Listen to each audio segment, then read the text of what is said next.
Part of the joy of this Saluting Heroes series has been learning about all the different organizations out there helping veterans. You'd think they'd have a pretty powerful voice when they need help from the state, but turns out that's not necessarily the case.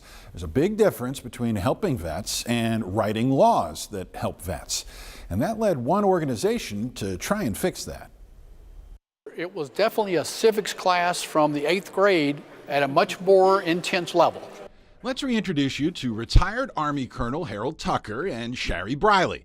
They each lead successful veterans organizations, but discovered they should go to school to expand their missions. Our leader at that point was Mr. Mark Diggs, who suggested that we do a better organization of coming together and finding out what was needed in the state of Arkansas at the state level. We met Mark Diggs before through his work with the Arkansas Veterans Coalition.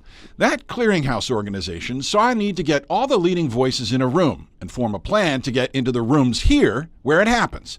For Briley, a Gold Star widow and executive director of Hearts of Our Heroes, it was eye-opening. I've been a war widow for 32 years, and about 10 years ago I had to reach out to a representative, and I didn't know all the stuff that he had to do, but there was a bill that was passed that I presented and all that. So that seemed very easy. This time, with more than 25 voices trying to come together, making laws proved considerably more challenging. We actually sat around and we had a representative Democrat and a representative Republican who walked us through how bills are presented, how they're sponsored, and basically the whole entire process.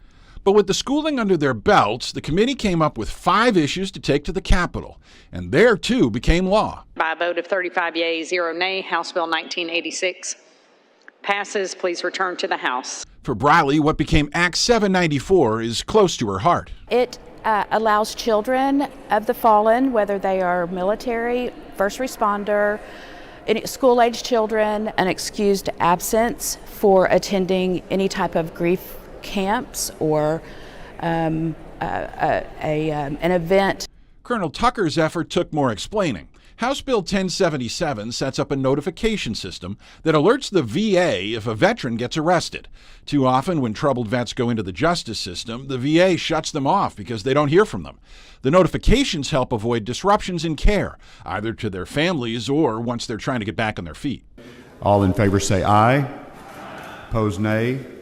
The ayes have it. The amendment is adopted. I was ecstatic because Gold Star families of the state of Arkansas have a lot of issues that need to be addressed. And now there's promise of addressing more of those problems in future sessions. Now that we are seasoned and experienced, we will be going as mentors for the next 25 delegates that will be attending the session for 26.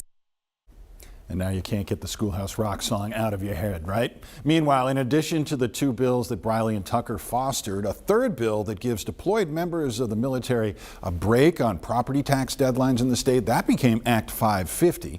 And the committee also did experience the downside of the political horse trading that goes on. 2 bills that dealt with tax breaks. They didn't make it this past session, so we'll see what happens when the spring rolls around and the fiscal session arrives. Remember, if you know of an organization that's working to help veterans, their families, or first responders, send me their details. You see my social media accounts there.